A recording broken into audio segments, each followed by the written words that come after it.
Right, so let's kick things off. So for those of you that just joined, I am promoting everyone to a panelist on this call so that you can turn your camera on, make this a little bit more engaging. So if you do see that pop up on your screen, just make sure you hit accept. This is actually the fourth and final webinar of our Princeton Mortgage Pro series. So we're really excited to have you here with us today, wrapping up this series. Definitely won't be the last time that you'll hear a presentation from Mark, just the last one with this name. So I'm going to pass it over to Mark and he's going to get us started for our last webinar.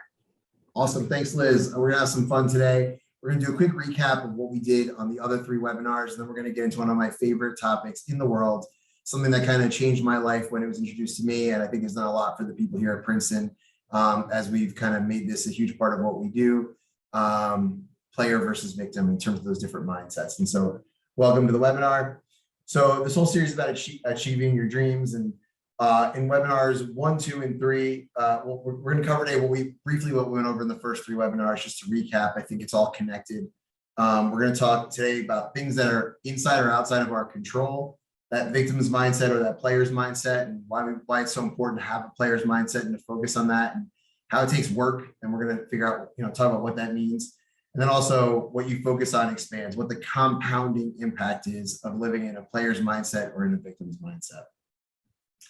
So our first webinar was on objectives and key results, which is our goal setting framework that we talked about, and how we should be setting big, hairy, audacious goals for ourselves, or inspiring objectives. They don't have to be measurable, but it can be, if you're Google, building the world's greatest search engine. If you're in your community, it could be being the best realtor in your town, whatever it is, but having a big objective that can inspire yourself and others to achieve it. Having measurable key results that are things you can measure over time to see if you're on your way to your objectives, and then breaking that down into having scorecards and calendars in terms of how to spend your time getting those things done. The difference between working a system like this and just kind of setting a New Year's resolution type of deal, 8% of whimsical goals get accomplished, 76% of goals with a plan like this that are shared with somebody else that you respect can get accomplished. And so obviously huge differences there. Talks about to-do lists being evil and how to spend our time. To-do lists, the main reason that they're evil is because you can just keep adding to the list, you can say yes to everything and it feels so good, whether you have a plan or time to do it. And so it leads to us overcommitting ourselves or overreaching a lot of times. Whereas if we take that to-do list and put it into our calendar and know where that time is going, we can really avoid the pain that comes along with not budgeting our time correctly. And it enables us to not just be such people pleasers when we say yes to everything, and just having that list every day. In fact, 41% of the stuff that we put on the to-do list never actually gets done statistically. Oh, our third thing that we did was our 5 laws of stratospheric success from the Go Giver co-authored by Bob Berg, our friend. And we had the law of value, law of compensation, influence, authenticity, and receptivity. But basically, at the core of this, it's how do you become the person worthy of attracting business and putting that time into it and getting those things done. It's an amazing book. You guys should check it out.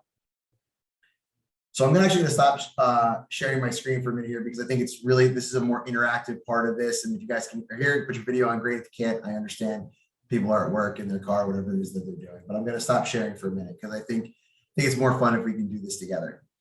So this is an apple. Raise your hand if you've never seen one before.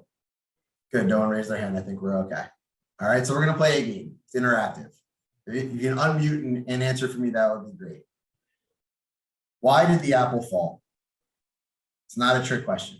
Why did the apple fall? Anyone want to take a guess? Gravity. So let it go. So I heard gravity, and gravity was the first answer, and then I heard an alternate theory, because I let it go. Right? Did you hear those? Somebody said gravity, and somebody said because I let it go. The tree let it go. Yeah, for Isaac Newton maybe, but for here today it was I let it go. Right? That's why the apple fell. Right? Who's right? Which one of those two things is correct? Both. They're both correct. That's right. They're both true. So truth in this case is not enough to choose how you think about what just happened. What is true is not enough. Both things are true. Gravity is true, and the fact that I let it go is true. So which one does it make sense to focus on? The one you can control. The one you can control, right? Why is that? Because if the answer is simply gravity, you're like, Mark, it's gravity. I know it's gravity. That's the most important answer. It's like, well, okay, then why isn't the apple falling now? You're holding it. I'm holding it, right? And so when we focus on the part that we don't control, we're giving up, we are forgetting what our ability to respond is or what our impact is. We're disempowering ourselves. So when we focus, when the first answer, we have to choose one of those two answers being the first thing we focus on. The fact that I let it go is the part that I can control. I'm giving myself the power, right? I'm giving, so the alternative seems crazy. To constantly focus on the thing you can't control seems crazy. You're just constantly disempowering yourself. It doesn't make sense. But gravity is actually most people's first answer to that question, right? And so let's play some other games. How many of you guys have ever been late to a meeting? Nobody? Oh, it's everybody else who's not here that gets late to meetings. Some of you guys were late to this meeting, right? What happens in a work setting when we ask people, oh, why were you late? Anybody want to volunteer why they were late to this meeting? They're like, yes, I was late. Why was I late? Play a game. Come on, it's so fun to volunteer. I wasn't paying attention to the time. Wasn't paying attention to the time. That's good. Multitasking and trying to order things on the computer. So let's hold on to that one for a second. Nicole says she wasn't paying attention to time. Dina, why were you late? You're going to say something? Oh, I'll blame it on my children. You blame it on your children? Yes. Cool. Any other answers for why they were late? I actually work full time, so I'm at my full-time job and watching this on my phone. Okay, so great. So that's a perfect example. All those things are true. But what Nicole said was a player's mindset. I screwed up, lost track of time. It was me. The other people said it's my kids or my full-time job, right? And two of those things are not within our control. In fact, most of the time when people say, why are you late for work? Traffic, right? My alarm didn't go off. That's my favorite one. My alarm didn't go off, as if the alarm chose all on its own to not go off. You had nothing to do with it. You did everything correctly and the alarm chose not to go off. I was on a phone call with somebody yesterday and they called back like, oh, I'm so sorry, my thumb hit the off button. No, you hit the off button. It wasn't your thumb, you did it, right? And so we just established with the apple, right? It's crazy to disempower ourselves when it comes to that, right? Both things are true. In fact, in life, everything can fit on one of two vectors, right? Everything can fit on one of two vectors. It's either the things you can control or the things that you can't control. And in almost everything we deal with in our life, both things are apparent. There are things that we can control and there are things that we can't control. But some people are constantly focused on the things they can. I screwed up on the timing. I got distracted, as Nicole said, right? And a lot of people, I'm just picking on you guys because maybe you guys are mostly players all the time. And just in that one answer, you gave a victim answer for this one and I tricked you. We're gonna have some fun with this today. I got a full-time job. My kids did this. My computer didn't work. My teams couldn't get in. We do this all the time. Traffic was bad. My last meeting went over. Right? I got stuck in the meeting, they'll say, as if the meeting was grabbing them and holding on to them as they tried to go to the next meeting. If we know that this is crazy to disempower ourselves, why do we do it? I don't feel it's disempowering. What was that, Arthur? I said, I don't feel, if you say I had another meeting that I was scheduled at, and I'm late to this because that other meeting that I had to be at went over, I don't feel that's disempowering oneself. Cool. Is it more empowering to say, I chose to stay at the other meeting? Yes. So That's actually more honest. Yes. Right. So the answer is, I actually had the other meeting was a higher priority for me. I chose to stay until the end. I see what you're saying. Okay. Right. So yeah, and by the yes, because you're right. Both things are true, and it's not necessarily disempowering, right? But what you're saying is this other thing was more important to me. It was more important for me to stay in that meeting than it was for me to show up to this meeting on time. And that's okay. That's what we call radical candor. It's honesty, and people will start to really trust you when you start to take ownership of those things, right? But it's so easy to feel like life is happening to us. I had to stay.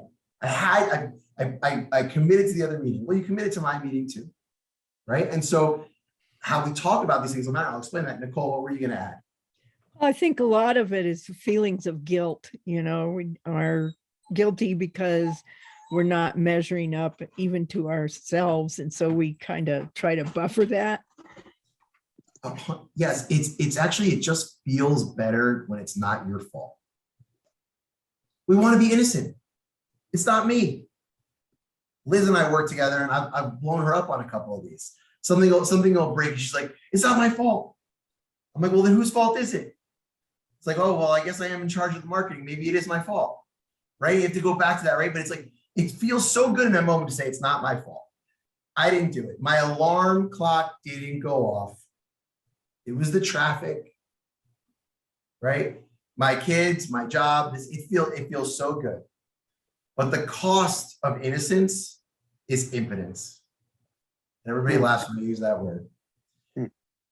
In order to be part of the solution, you must be part of the problem.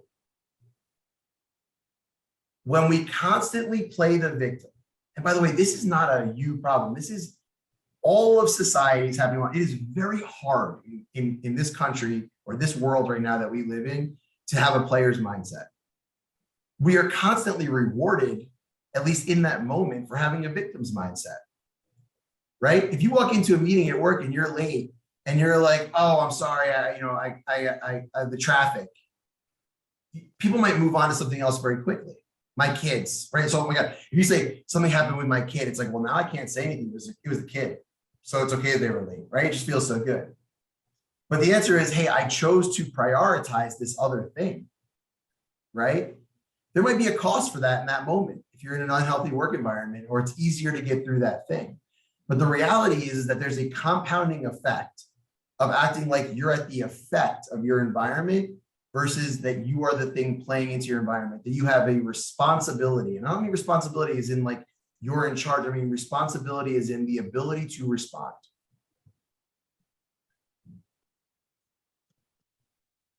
A lot of times we actually could have left that other meeting early, but we were embarrassed. We didn't want to draw attention to ourselves. We didn't say to everybody, hey guys, I have another priority. How many times do we actually, the second meeting is actually a bigger priority for us, but we're afraid to say that to the people we're in the first meeting with. So we stay in the crappy meeting that we don't see a lot of value in because we don't hurt that person's feelings or embarrass them or embarrass ourselves. And then we end up blowing it and showing up late to the second meeting. We are bad at this in terms of making those decisions because we're constantly trying to take the easy way and not be offensive and not be the one responsible. We want to feel innocent. Right? And so these are the things, by the way, this starts at a very young age. When my child comes up to me and they go, Daddy, the toy broke. The toy broke? It spontaneously combusted? It was a suicidal toy? No. You mean you broke the toy. But why don't they say that? We learned this at a very early age. Daddy, the milk spilled. By itself? Probably not. You spilled the milk. And so it feels good to not take ownership. Or worse, it's like, why'd you hit your sister? Well, she hit me first. It's not my fault. I didn't start it. Right? And we're constantly looking for that innocence. But this plays into everything we do in every aspect of our lives. And as realtors or loan officers, a lot of people on this call, here's one that's like, the subliminal message that you're sending your clients and your partners is so bad. Oh, I'm sorry, I'm just so busy right now. You're too busy for my business? Too busy for this to do what you said you're going to do? And so as a society, we've actually learned to let a bunch of these things go. Right? It's actually what I would call a negotiated truce. If you don't call me on my bullshit, I won't call you on yours. Right? We do this in our families too, right? Hey, I'll be there at 5 o'clock. You show up at 5:07, the person's waiting for you. It's like, I'm gonna let that go because tomorrow I'm gonna be late and I don't want to hear about it. Right? We have these negotiated truces, right? So we learn this at an early age. Here's another example. Have any of you guys ever been stuck on an escalator? No, probably not. You might be stuck on an elevator. How do you get stuck on an escalator? You quit No, right? walking. Well, you You can can walk just- up. you If can it's just stopped, you walk. walk up. Yeah. You can stop and walk up, right? But if the escalator breaks, you could technically say, I'm sorry, I'm late to the meeting and I got stuck on the escalator. You could just choose not to walk up the stairs. That would seem ridiculous, right? Well, all around me all the time, I hear people giving me those other things, and to them, it feels so real, right? I couldn't get my work done because of this thing or that thing or whatever else it is. And to them, it's like so real. And to me, all I hear is escalator. You chose not to walk up. It sounds just as ridiculous to me as the escalator question when I hear these different excuses, right? And so you will lose friends, by the way, if you start operating as a player. Because here are the questions. By the way, and this is the number one. If you can't get there for yourself, think about what you're doing to other people when you ask victim questions, right? So you have somebody in your life who comes home from work. They're so upset with their boss. And here are the questions we start asking right away. I'll give you that. Oh my God, what happened to you? What happened to you? Who's to blame? What did he do wrong? What should he have done differently? What should he have to do to fix this? By asking those questions, you are a drug dealer. You're a drug dealer. It feels so good for that other person to be like, oh, my boss was mean to me. Oh my God, what did he do? What should he have to do to fix this? You know how you lose friends? You ask player questions. Oh my God, what did you do wrong? Well, I didn't do anything. Well, maybe that's the problem if you didn't do anything. Why was he mad at you? What did you do? What are you going to do about it now? What are you going to do next? What can you learn from this? What can you do to make sure it doesn't happen again? Those are player questions. People tend to get mad at you when you ask those questions. I had somebody in my life, somebody very close, a family member, who would come home and tell me work, they're not including me in any of the meetings. They're pushing me out. I hear this all the time. They don't value me. And I can't help it. I'm a boss. I have people work for me. I can't help but ask the player questions. It's like, well, why do you think they don't value you? Why do you think they're making the decision to keep you out of the meeting? If you were in the meeting, what value would you be able to deliver? And it was like, that's not the point. I've been here for 11 years. They should know what I can contribute. They just don't. It's because they're friends. It's because they're this. Maybe it's because they don't think you have any good ideas. How can you show value to get yourself back into the meeting? And so it's player versus victim. And those conversations are difficult. But if again, we have these two vectors. It's not my fault. There was traffic today, but I left early, didn't leave early, could have left earlier, right? There was gravity, but I let the apple drop. I was late for the meeting because the other meeting did go long, but I chose not to leave. And so and you guys all know people in your life who every time you see them have a story about this thing that happened to them. Mm-hmm. It's exhausting to be around those people, right? Every time it's like, oh, it's like they ordered furniture. The furniture's got a big dent and it's broken. It's the end of the world. Well, I don't know. Everybody orders furniture and sometimes that stuff goes bad. And so you focus on what you can do about it and what the next thing done, or maybe you don't order from that place. But by wanting to share that negative experience, what you're actually saying is, please give me some drugs. Please tell me you feel bad for me and it's not my fault. Right. Interesting. What do you say, Arthur? I'm saying it's an interesting perception or perspective. Yeah, it's a total mind flip when you get there. Nicole, what were you going to add? Oh, I just wanted to say that I was first introduced to what you're talking about through Stephen Covey's 7 Habits of Highly Effective People. And most of my life, I've been in the victim place. And over the years of working with that book and with my life, what I found was that giving up that victim mentality is pretty hard, because what it means is when you take responsibility for everything, then you have to take the consequences of it as well. But the final big move for me to get there was to ask myself the question of who has authority over me, who has the right to tell me what I think of myself. So when I am choosing to be late or something, I also have to realize that some people are going to get pretty pissed at me. But if that's what I chose, that's what I chose, and I'll take the consequences. And you're right, I've lost friends. Yeah, guys, this is a choice, right? You know, and it was introduced to me in my first ever sales job. And we were in a call center, we would get leads. And everybody in the call center got 5-6 leads a day. And it was round robin, but they were the same types of leads. Over time, all the leads were the same. But the people who consistently didn't sell loans would say, I'm getting bad leads. And the people that were consistently at the top never talked about their bad leads. And then my manager said to me, hey, when it's good, it's you. And when it's bad, it's you. And I was like, yes, now I have all of the power. So when I'm having a bad day or a bad week, good news, I can fix it. When it's bad, it's me. When it's good, it's me. I get to celebrate my wins. I don't have to feel guilty that I got the good leads this week either. When it's good, it's me. When it's bad, it's me. And so that is the player's mentality in everything that you do, right? Just like any other drug, it feels good at first to be the victim. But what happens when you're a drug addict? It kills you. It destroys your life. And it's the same thing with the player versus victim part of this. Being a player is hard. It takes discipline. You have to take responsibility. You have to feel all of it's on you to make the difference when things are going well or not going well. But the compound effect of that is a better life.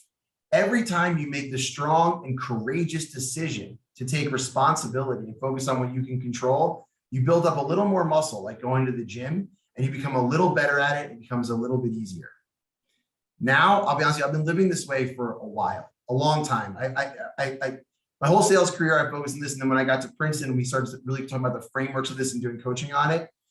I can't even let myself get to the place where I start thinking about the things that are outside of my control anymore, to the point where, like, sometimes it seems like I'm very insensitive to other people.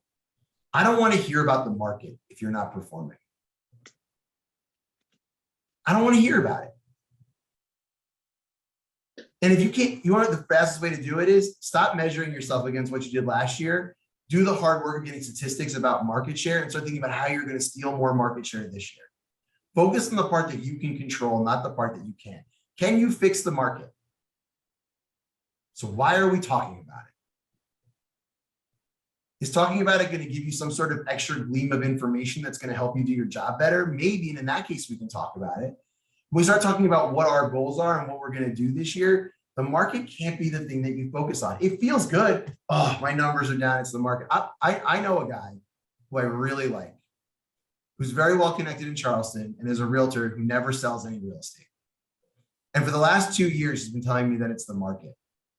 Every time I see him, I said, dude, don't ever say that to me again. He's like, what do you mean? I'm like, I know a bunch of realtors who moved here in the last 3 years knowing nobody, and they're doing 20 million this year. You've lived here your whole life. You know everybody, and it's not the market. It's you. And he's like, all right, man. He's like, that's tough. I'm like, I'm saying that to you because I love you. Like, I literally love you and I want to help you. It's not the market. Let me be the bad guy. I'm not going to be your drug dealer. I'm not going to be your drug dealer. I can't do it. Right? I actually got into a fight with somebody in my family last night over this, who was blaming something on themselves. Literally, they had to leave my house. I swear. And I wasn't even being that upset. I was just like, I'm not feeding into that narrative. Can't do it. Nicole, what were you going to add? Oh, the latest episode of mine in dealing with something like this was I went to a class about how to, do better in your business sort of thing. And then I did a follow-up with the guy about what specific issues I had for my performance and stuff. And he told me, some things like, well, you're not doing blah, blah, blah, blah, blah. And it's kind of stings. But then what the result of it was, I went home and I looked at my situation, and this is where who has authority over me, he gave me the same old formulas for improving my presence and stuff. And I looked at my reality and went, that's not working for me. I can't follow that. And so I did do the apple thing, I'm holding the apple. So I went, guess what? I'm not going to use that model for marketing myself because it isn't working for me. So the one I'm going to use is, I know this person and I'm going to up my service to those people that I do serve. And they're telling people. So I'm not a high performance realtor or anything, but my influence went up 100%. Even though I'm not doing the things that you're supposed to do to market yourself, I'm doing the things that matter in my orbit, and it's helping. It forces honesty, right? And so we talk about, want to talk about the scorecard, right? Which is in our last webinar, or maybe it was 2 ago, the scorecard in terms of time management. The scorecard is just a mirror, right? The scorecard is just a mirror the same way a calorie counter on your phone is the mirror, right? If you want to lose weight, part of the fact that you want to lose weight might be because you don't have the best genetics. Part of it is definitely your diet. Part of it is definitely your exercise. You can choose to focus on the bad genetics part, or you can choose to focus on the pieces of it that you can control. And you can't get mad at the calorie counter if it doesn't give you the results that you want.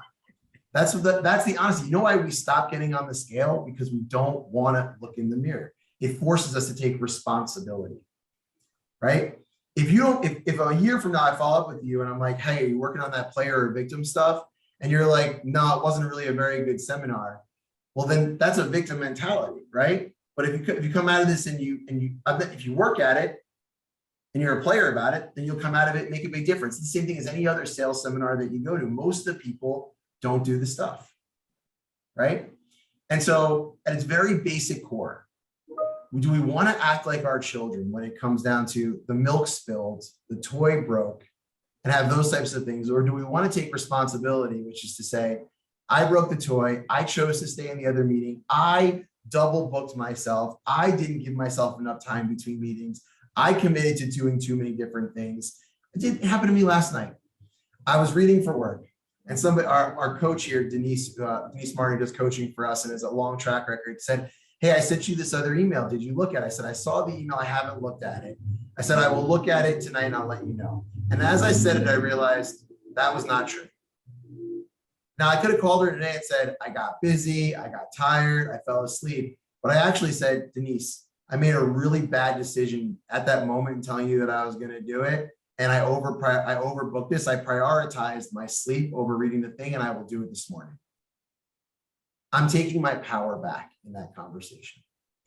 And so for yourselves, do this, but the only way this will work is if the people that you spend the most amount of time with in your life also agree to subscribe to this and call you out. It doesn't have to be an aggressive call out. When someone says to you, oh, I can't believe this thing happened to me, instead of saying, what did they do? Just say, oh, well, what are you going to do about it?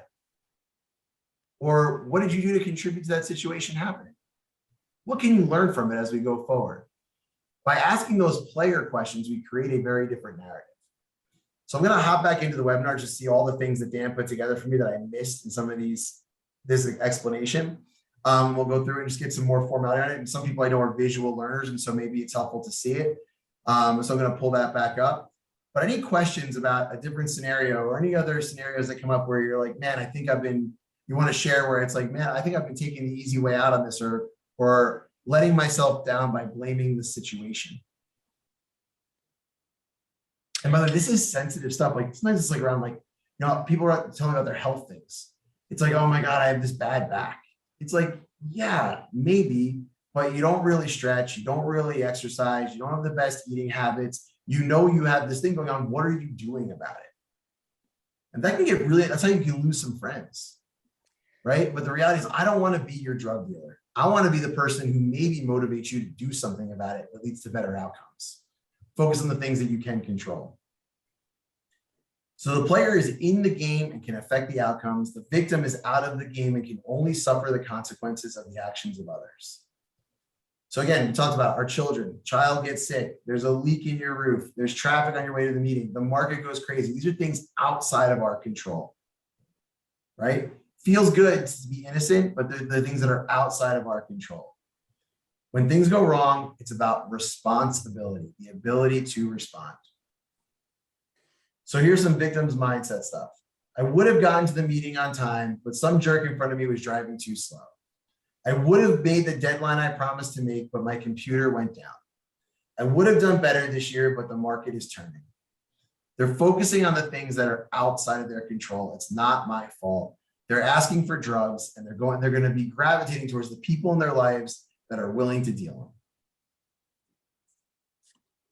And we're going to talk about the importance of that too. Why do we adopt a victim's mindset? Because it feels so good not to be wrong. It's not my fault. Players, I'm sorry I'm late. I could have anticipated traffic and left earlier. I realize I'm not going to make the deadline I promised, so I'll have it done on X instead. And in the future, I'll make sure I'm giving more accurate deadlines. The market is what it is. I will focus on the prospect activities, networking events, forming relationships that will move me close to my goal in the short and long term. Or when I set goals next time, I'll anticipate or hedge based on the market, right? So in other words, maybe my goals should be about around market share and not around units and volume, right? There's going to be X amount of transactions in my area this year, or I want to have this percentage of the transactions in my area this year. So then you can't blame the market. You're not even focused on it. The player's mindset is freeing. Why? Because you're taking back control and it's self-perpetuating. So let's talk about this thing. I talk a lot here about psychology. I was a psychology major in college. I like biology and the brain, how those things work. We have a part of our brain called the RAS, the reticular activating system. It's a network of neurons located in the brainstem that plays a role in many of our daily functions, such as sleep. It also helps determine which information and stimuli filter in or out of our consciousness. So if you're on TikTok at all and these things come up for you, you'll see there's a bunch of people doing videos on the brain doesn't know about the negative, right? You hear golfers talk about this all the time. If a golfer sits there on the tee and goes, don't hit it in the sand trap, the ball goes in the sand trap. If the golfer says, hit it on the fairway, it hits on the fairway. If you say sand trap, whether it's positive or negative, that's where the ball is going to go. And so when you're a victim, right? I'll follow along with this before I get out of it. So when you buy, so you guys will notice your RAS working when you buy that new car, right? You buy a new car, you never noticed that car on the road before, maybe you saw it once or twice, suddenly you buy that car and you see that car everywhere, right? What you focus on expands. Well, imagine if you are constantly in that victim mindset. You're constantly looking for ways to get your next drug. Because by the way, when we're on drugs, we're always looking to get more, right? So if we're in that victim mindset, we're looking constantly for the ways that we can give away our control so we can feel better, right? Then all we see around us are the excuses and the reasons why we're not succeeding. It happens, right? So the first time you do it, you're like, oh, it's great. Hey, this is what happens too. You guys know this, right? Why are you late for the meeting? Traffic. Cool, you got away with it. Why are you late the next day? Traffic. Got away with it. Oh, cool, this traffic thing is working. I don't have to leave earlier. I'm just going to keep coming in and saying traffic, right? And so then all of a sudden it gets really easy to start blaming everything else, right? And so we focus on expands. If you're looking for reasons it's not your fault, you will find them. Conversely, if you're constantly looking for the reasons it is your fault, you will find them. And that is magical if you accept the fact that you're human. There's always going to be things you're not getting right, but you want to learn, you want to grow, and you want to move towards the things you can control. So normally, so if you see two situations, right? You're late for work today, and you're trained to constantly look for the things that you can do differently. Suddenly you're like, maybe there's a better path to work. I should probably leave a little bit earlier. Maybe I should prepare, differently. Maybe I should tell people I'm going to do this one remotely. Maybe I should have a call-in option if I hit traffic. You're suddenly looking for a million things that done. But if you're in victim mindset, it's so easy. Just find a reason it's not your fault. My alarm didn't go off. The traffic was there. The car didn't start. My kid needed this. I had to go here first. This errand took longer. And it's so easy because if you're just in that, you just start to keep feeding the beast, feeding that drug. Right? So are we working out where we're building the muscles to take responsibility? Or are we getting more drugs where we need more of them so that we can feel like we're not the person to blame? So if you allow yourself to keep a victim's mindset, you'll see problems everywhere. A player's mindset, you'll see opportunities all around you, right? We are dealing with a volatile market, but as real estate agents or loan officers, you must flip the script for yourself. At some point, the market will turn back around. Focus on what you can control. So this, by the way, Loan Depot just came out with their earnings statement for the last quarter. Their CEO said he thinks this is the worst 90 days he's ever seen for mortgage industry profitability. That's interesting information for me because it lets me know I have to make some really hard decisions to make sure that our company is going to do well in these times. And I can't wait on it. But does that make me feel better about the fact that we also have to make those difficult decisions? No. I'm focused on what I can do to control the situation, not on the market. It could be a drug. You're like, well, it's bad for everybody, so it's not that big a deal. It's bad for us. It doesn't work that way. I'm focused on, awesome, I have this information now. What can I do to respond?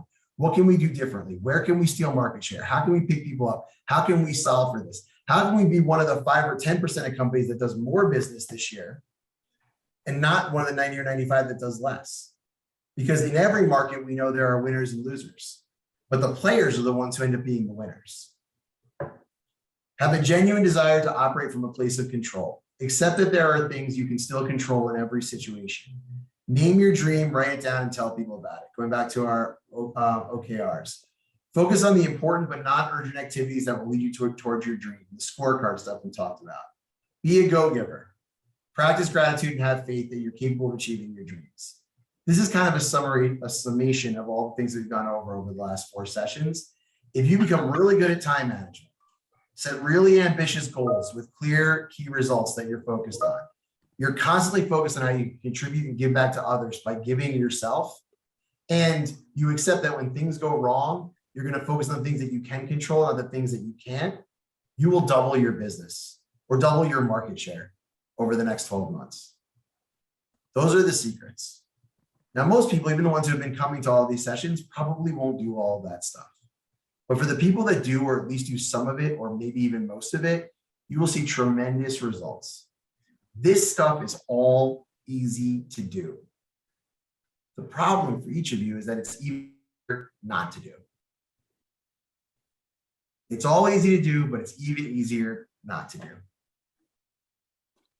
All right, so I think that's, I had another slide in there, but it seems to have broken. Oh my God, it broke. I think I broke it. You're gonna call me out, Kathleen? Look, she was so excited to call me out. I broke it. No, actually what it is, I'm terrible at technology and I refuse to take responsibility for how those things go, and I should probably work on that. Actually, it did come up right here, so it does work. It's my fault. Any questions or comments on the training today, Nicole? I'd like to share something also back to that example where the guy was giving me coaching or whatever. And basically what he said was, looks like you don't have time to do real estate. And it's true, my time really is jammed up. But the part that I want to address when I said about taking responsibility for yourself, who has authority over you, and I'd like to put this book up here. It's called Suggestible You, because one of the parts of that is that I decided I'm not going to feel bad because I can't fit into his model.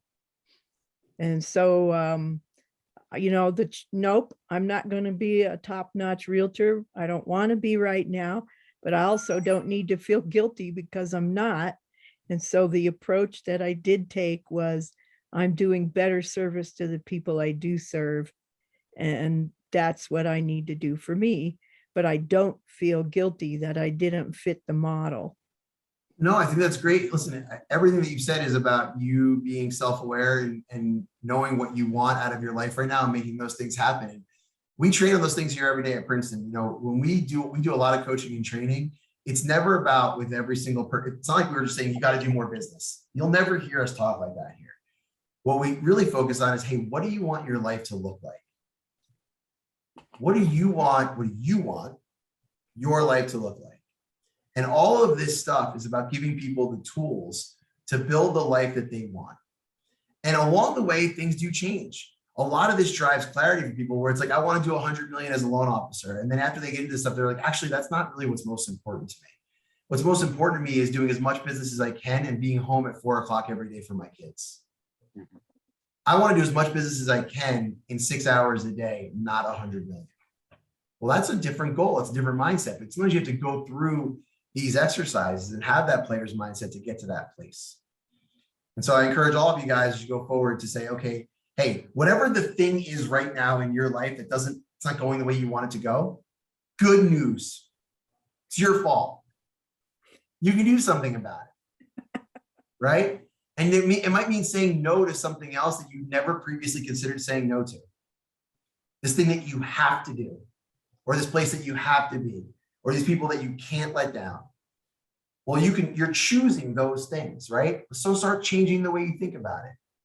I don't have to be home for my kids at 4 o'clock. I choose to be home for them. I want to spend that time with them, or I feel like it's the best thing for me and my family. And so I'm choosing to be home at 4 o'clock every day. Amazing. And by the way, you'll start feeling so much better about it. Instead of feeling guilty that you're leaving work, you're going to feel really great that you're making a good choice for your family because you're now in control. So anytime you find yourself today, by the way, if you can find somebody in your life that will help you with this, like, let's commit to it. Let's just start calling each other out. We start getting victim-y at all. Let's stay away from our victim questions of what did he do wrong? What should he have done? What should he do to fix it? And what should I do? What did I do? Right? Because oftentimes you say, well, it's his problem. Well, you're the one in pain. You're the one talking to me about it 5 hours later. So it sounds an awful lot like it's your problem. And you can't fix him or her. You fix the way you react. You can fix your interactions. You can change jobs. You can say you're not going to talk to that person anymore. You can not let that person get to you. You have a million different things that you control, but you can't control that. And so I hope you got anybody else have anything last minute they want to ask about or comment on the training. Well, guys, I hope you found value in the training today. No, this is very valuable. Thank you so really much. liked it. Cool. I'm going to keep sharing more and more of this stuff on my social media now that I've got some help back in my spirit. One of the things I have a lot of stress and anxiety around posting on social media because every time I go to post, I tell myself the story that nobody cares. And so now I have somebody else doing some of the posting for me. So I do think I'm going to be sharing more stuff on there. So if you like what you're seeing and we're not already connected, shoot me a friend request or connect with me, follow me on Instagram or connect on LinkedIn. I'll be posting that stuff there in between webinars. Thank you guys so much. Thanks, Mark. Thank you. Go out there and be players, guys. I really loved it. I found it super valuable. Thank you, Nicole. I really appreciate you saying that. Thanks for all your help and your contributions. Thank you, Mark.